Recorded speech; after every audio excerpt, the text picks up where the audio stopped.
Timmy darted through the hallway, the heavy thud of Brutus's paws echoing behind him. He stopped, suddenly springing on his toes to try and grab the small tin robot toy his father had left high up on a shelf. His fingers brushed the edge, but it stayed stubbornly out of reach. He pouted, puffing out his cheeks. "One day I'll get taller, Brutus. Then I'll reach it. You'll see." The dog tilted his head, watching. Timmy gave the shelf one last stretch before scampering off toward the living room, Brutus trailing close. As they disappeared down the hall, the shelf gave a soft creak. The toy shifted an inch forward. Another moment passed, and the entire shelf seemed to dip just slightly lower, as though the house itself had sighed. By the time the shadows settled, the robot's shiny head sat just low enough that next time Timmy's fingers would close around it. Brutus didn't look back. He didn't need to. That evening, Timmy's father wandered into the kitchen. He tugged open the fridge, peering inside. It was half empty. Milk, some leftovers, a jar of pickles. He sighed,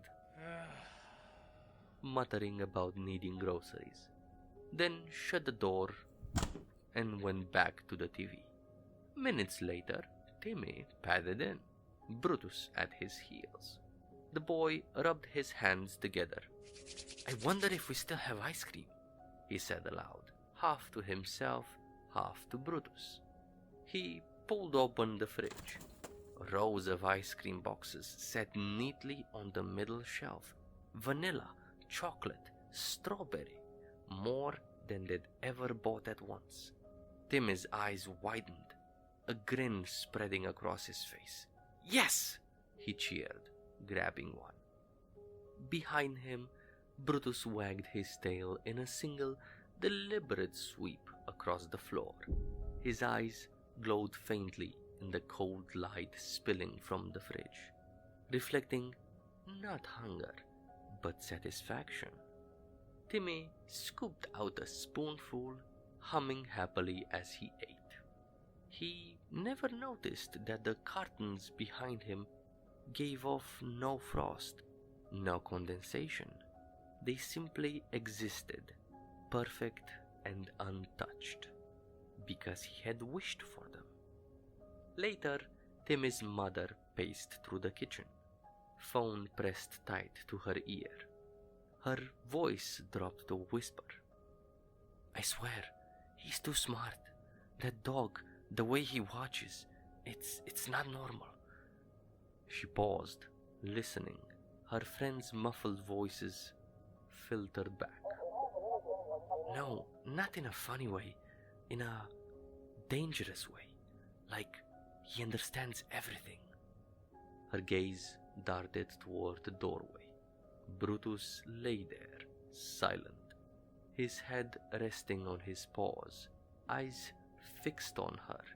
He didn't blink, he didn't move. The mother swallowed hard and lowered her voice. "I think he hears me." Brutus did hear her. The words unfurled inside his mind as plainly as if they'd been spoken to him directly. "I think he hears me." Still, he remained still, waiting. She ended the call abruptly and turned to find her husband. He sat on the couch, the glow of the television flickering across his face. Laughter tracks from some sitcom spilling into the room. "Honey," she began, stepping toward him. Her voice trembled. "I need to talk to you about the dog. He's..." She stopped. Her arms stiffened at her sides. Her legs locked. The air seemed to harden around her, freezing her mid-step. Her mouth opened, but no sound came. From the shadows at her feet, movement stirred. The floor rippled. Thin black hands pushed up through the carpet as though it were water. They slid around her ankles, her calves, gripping with impossible strength. She tried to scream, but her throat held only silence. Brutus's voice filled her skull, deep and undeniable. You have become an obstacle. You must be removed. Her husband chuckled at the TV, oblivious, while shadowy fingers coiled higher, dragging her down. She clawed at the couch, her nails scraping uselessly against the fabric. The floor opened like a wound, revealing an infinite blackness beneath.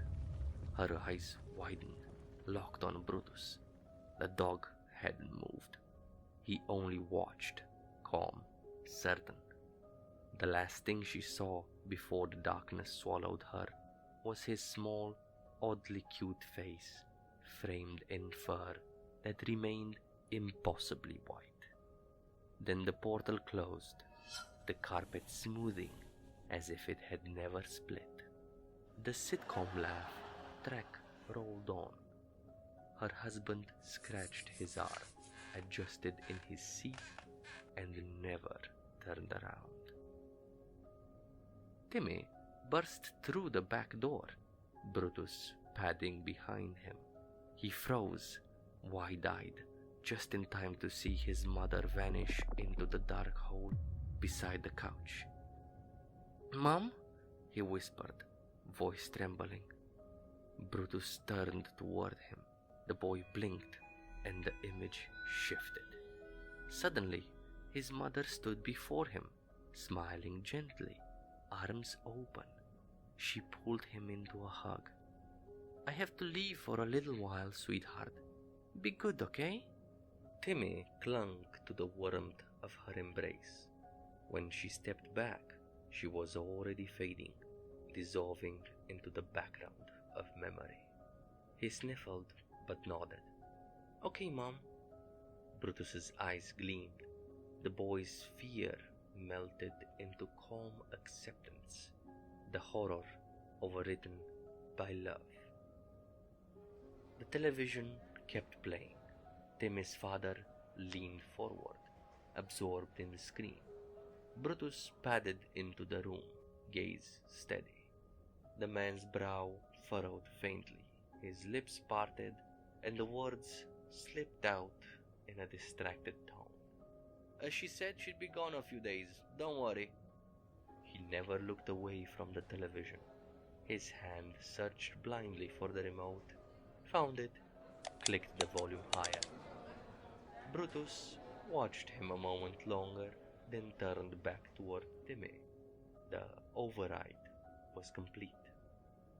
Later, the two of them played in the yard. Timmy laughed, chasing after a ball he tossed crookedly. Brutus retrieved it with perfect patience, placing it back at his feet. "See, Brutus, you're the best," Timmy said, hugging his neck. The dog's tail wagged once, his gaze steady and deep, lingered on the boy as if nothing else in the world mattered. Behind them, the house stood quiet.